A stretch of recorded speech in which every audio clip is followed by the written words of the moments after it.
My name is Jeremy Stewart Kinnear. I was adopted at birth.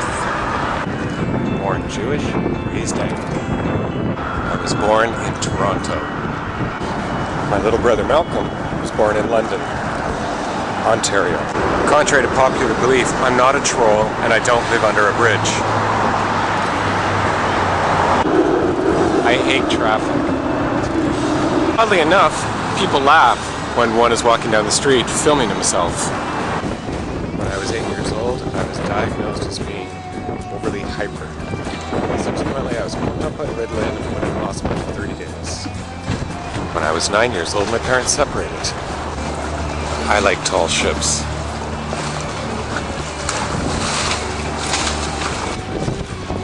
When I was 10 years old, I was sent to boarding school for the first time. When I was 11, my parents divorced, without telling the children until months after the fact. When I finally hit grade 10, I got to go to a normal school. Contrary to what you may think, I have an above-average IQ. When I was 15, I was sent to a group home for 60 days because my parents couldn't handle me. After 35 days there, I ran away. My friends and I stole a car then and drove from Toronto to Clayton County, Georgia, thinking we were going to go live on the beach in Florida and be beach bums. I got 6 months in juvenile hall for that. When I was 17, I started my first independent record label in 1986. At the same time, released our first EP, 4 songs, 12-inch vinyl.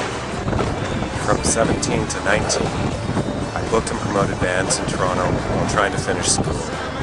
Sadly, I dropped out of school. I ended up finishing as a mature student and going to university. Mature student stuff. I don't trust the police. I've always been a rebel at heart. When I was 19, I was sent off to the mountains because my mother thought it would be a good place for me to find myself. When I was 19 and a half, I was then sent to Texas, to a hospital for a 60-day program to try and find myself once again because the mountains didn't work. When I was 21, while still trying to do my university courses, I was shipped from Texas to Arizona to live on a ranch for a year out in the desert, once again to try and find myself. I then moved to Ottawa to go back to school and try and find myself at that point, but that didn't work.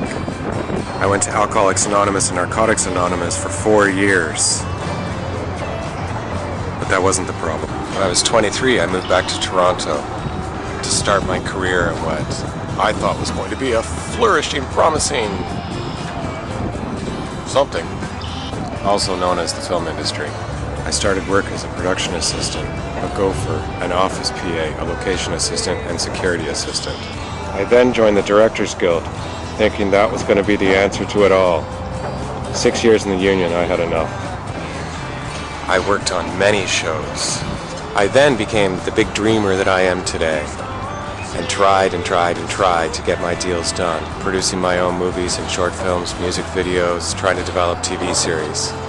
To this day, still haven't gotten one off the ground, except for several short films.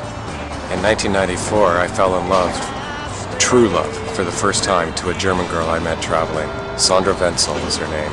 I would have walked to the end of the earth, upside down, naked for her. In the mid-90s, I moved to Vancouver, British Columbia, to once again try and find myself. That started my career as an assistant director, mainly a third AD and second. I am an opinionated asshole. Often at times thinks he's right. Always. For that reason and that reason alone, my ego has gotten me fired from many film jobs.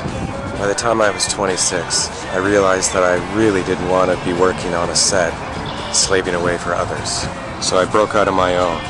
I produced my first 35mm, 11-minute short film in 1997. Produced my second one later on that year.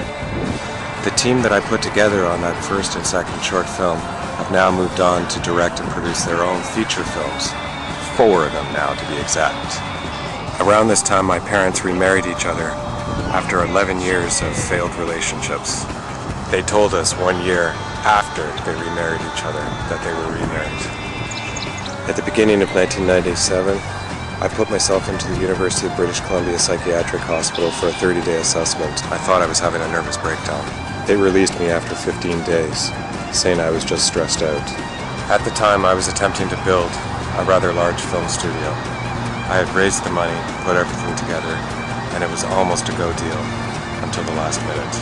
Once again, my ego got me in trouble. I managed to salvage part of the deal and raise a little more financing.